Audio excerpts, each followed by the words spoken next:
I'm a bit of an Amazon fan. I think they've done a great job, and they've been viewed as behind. And while I don't think they've caught all the way up, I think they are again right-minded in their approach.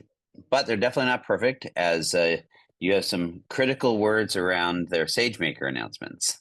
Yes. So SageMaker, one of their big announcements was the next generation of SageMaker, where they are bringing together SageMaker Studio, their Lakehouse, their data governance, their data processing, their Redshift data warehouse, as well as their QuickSight capabilities, and calling it all their SageMaker umbrella, which I find a little weird in that SageMaker has traditionally been seen as their data science platform, and honestly does not have a huge amount of uptake and traction compared to some of Amazon's other products.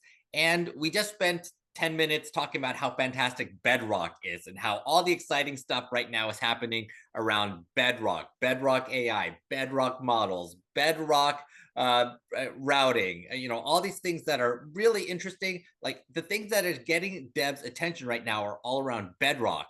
And then you bring the rest of your data stuff and you call it SageMaker. Like to me, that is a little weird. It's like Yeah, trying to in bury the all run that up, in the you said past. in the run up, you equated it to IBM's use of Watson to try to maintain the name or the terminology. I agree. I think well, I agree in part. I think that part of the logic as they presented it anyway was that SageMaker has been their data platform, has been that sort of that brand, and that increasingly data and AI are being joined at the hip. And so you sort of see this evolving, that you have Bedrock.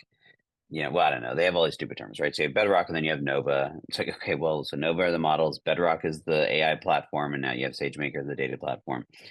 I couldn't imagine having to deal with the thousands of products they have and try to name them all and make it all sense. So, I give them a little bit of grace on that. But yeah, no, I'm with you. I think that, the underlying point of the fact that data is an unquestionable first tier issue when you're trying to solve your AI problems is valid. And so trying to consolidate all of that into a brand, I think makes some sense. But the question will be, can they get there, and can they rationalize? But as you pointed out, they still left Redis out there, and there's other parts. So Yeah, and you've we'll got see. those chip names like Tranium and Inferentia. They sound like they're part of Yeah. a Bridgerton novel or something. I don't know. The Countess Inferentia. So exactly.